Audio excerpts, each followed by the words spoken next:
Today, we're focusing on Chelsea. How is it that Chelsea, after committing what looks like clear fraud, bunging players, agents, hiding money offshore, just get slapped with a fine of just over 10 million? While clubs like Everton and Nottingham Forest have faced points deductions in the past for just being a few million over the threshold. How is this possible? Stay tuned as we unpack the corruption, the double standards, and what it means for the future of the game. Now, whichever way you want to look at it, they didn't break PSR. That wasn't broken. Obviously, for those who don't know, the Premier League have fined Chelsea 10.75 million for secret payments to players, agents, and other intermediaries. Worth 47.5 million. So, and that was during the Roman Abramovich. Now, what Todd Bowley and Chelsea have said, they've highlighted this to the Premier League. So, because they're admitting fault previously to when they took over, I think the Premier League are going, oh, fair play to you, you know, we'll be a bit more lenient. But the fact of the matter is, during that period, 2012, 2018, you know, they've bought players, they've sort of gone to agents, and they've pretty much bribed players and agents to get certain players across the line by secret payments, and done it in offshore accounts as well. So there's a lot of issues there that sort of would make a lot of clubs in the Premier League, because whichever way you look at it, them payments and them players coming to Chelsea have had an effect, a direct effect of 19 Premier League clubs from them periods of 2012, 2018. So I'm a bit baffled how they only got fined 10.75 million, you know, for near enough 50 million. In the grand scheme of things, 50 million to what they spent in that period is 1 billion. So it's neither here or there, but the fact they've done it and they've hidden it, they've done it for a reason. And I just feel it just muddies the water, and it makes what happened to us, even though we broke PSR by what, 19.5 million or whatever it was. I mean, but they've got all these players coming through in that 6-year period and won titles and won cups and won Champions Leagues. Yeah, that counts for nothing then, really, does it? Because they got away with it. So I don't understand, you know, the rules and regulations. You can sort of bung players and bung agents, get away with it, win loads of trophies, and clubs have been relegated on points, sometimes by a point or a point or two, which Chelsea may have not been in that position if they didn't have that sort of business model back then. I don't know what your thoughts are, because it sort of rubbed me up a bit, and I thought it was totally wrong, like, and it's looking after the big six as per usual. Do you know what I mean? And they've got away with it. Now it sort of leads me to think that a Man City 115 charges, I know there's a lot of duplicates there, like when you look at it properly, they're gonna get away with this and not get deducted points, even though they've broke loads of financial rules. I think it just stinks of corruption. I really do. I can't put it any other way. As soon as I seen it released, I know it was going on in the background. I didn't expect, out of the blue, with Everton and Forest situation, it was constantly in the news. It was constantly on the back page. It was always there. What's going to happen? This is it.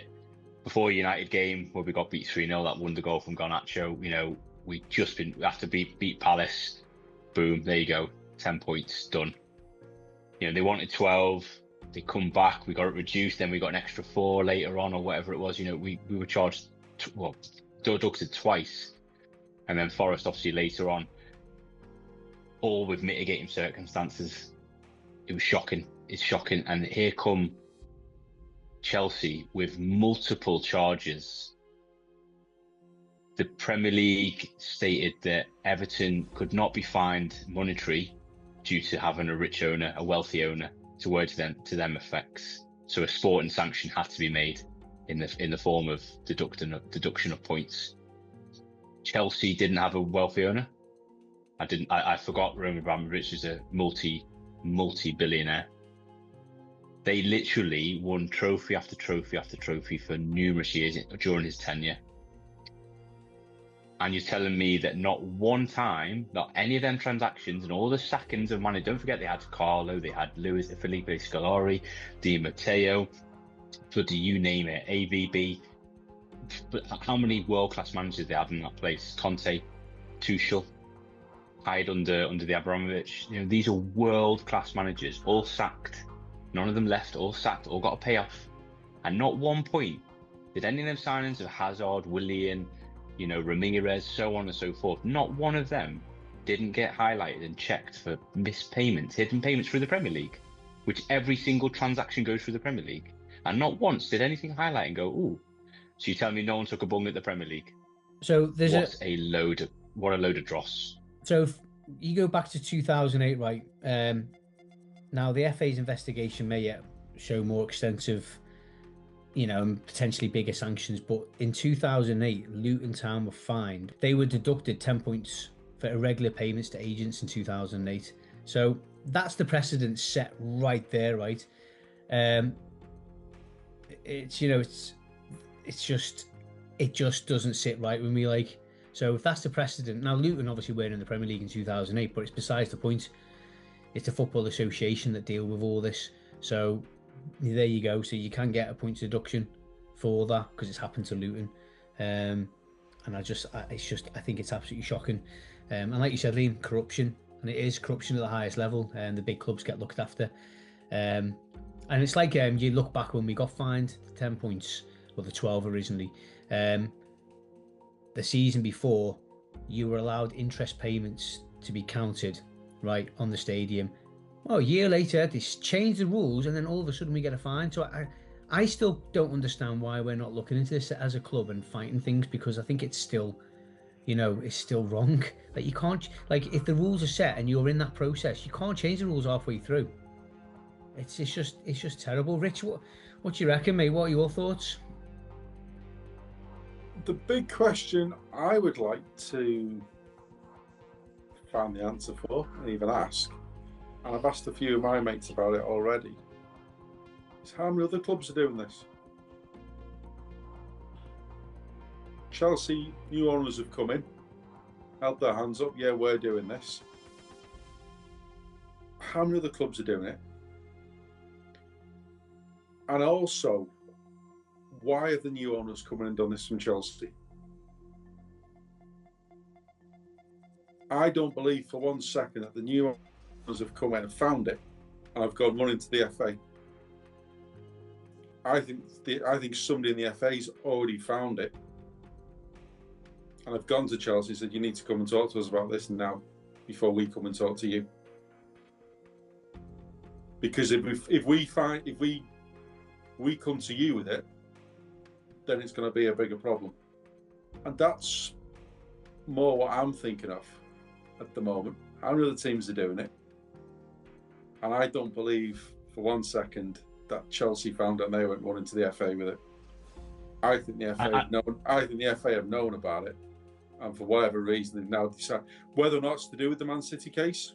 As soon as any sign of corruption is found, and clearly this has been going on, it's been happening for a long time, because we're talking the whole Abramovich era pretty much, and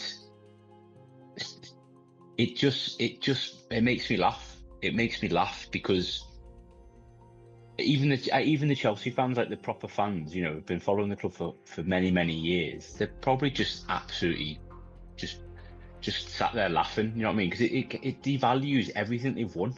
It devalues everything they kind of the fans go the game for. Do you know what I mean? It's the same for us when we're going for that horrible era with Mashiri. It just devalued everything that we wanted as a fan base from what our club stands for, because we are what the club are. You know what I mean? The football is nothing about the fans. It keeps saying it. Everyone says it every single time. But at no point do we ever actually get a say in it. Do we never get to sit and say, what are you doing? What are you playing at? Not anymore. And you could probably go back to the Blackburn days, when all that money's pumped into Blackburn, because that was probably corrupt as hell. Do you know what I mean? They won the Premier League the couple of years after. Do you know what I mean? It just doesn't add up. And then all that happens is teams get into a ridiculous amount of debt. Now look at Blackburn, run by chicken people. Do you know what I mean? It's absolutely ridiculous. And it's the same for every club in that, other than the supposed top six. But look at Spurs. Look at Spurs failing. Liverpool went for a horrible era because of two American idiots. And that is exactly what they were. Chelsea under Abramovich were serial winners because they bloody cheated. That's all it is. City exactly the same. Real City fans know exactly that they have bought every single title they've had You could even say United as well. You could even go to United. Glazers at them first few years, they were winning titles, they were competing. But I still think there's a reason why the likes of Fergie left and were put in the top to get paid millions still, because it's all corrupt. The football's been corrupt for years. It's all about money. We all know that. It's lost its thing. The Premier League is rubbish. Great to watch football matches of top teams, but it's absolutely rubbish when it comes to who wins what. It's the same on repeat. Look at Leicester now. They're going to get relegated from the Championship at this rate, and they won the league 10 years ago.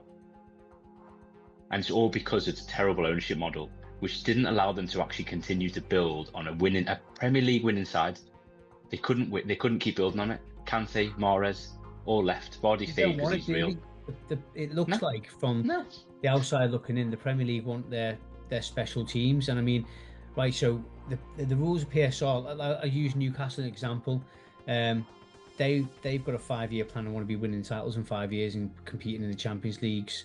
But their constraints don't allow them because of PSR. And same as Aston Villa, built up a great squad, thinking they can push on to level, but they're not allowed to because the revenue they get in, they can't do it. And it'll take years and decades to get a sustainable club that's earning multi-millions each year and then being able to spend it. I mean, United's turnover was in net was 750 million last year, so they can go and spend that amount.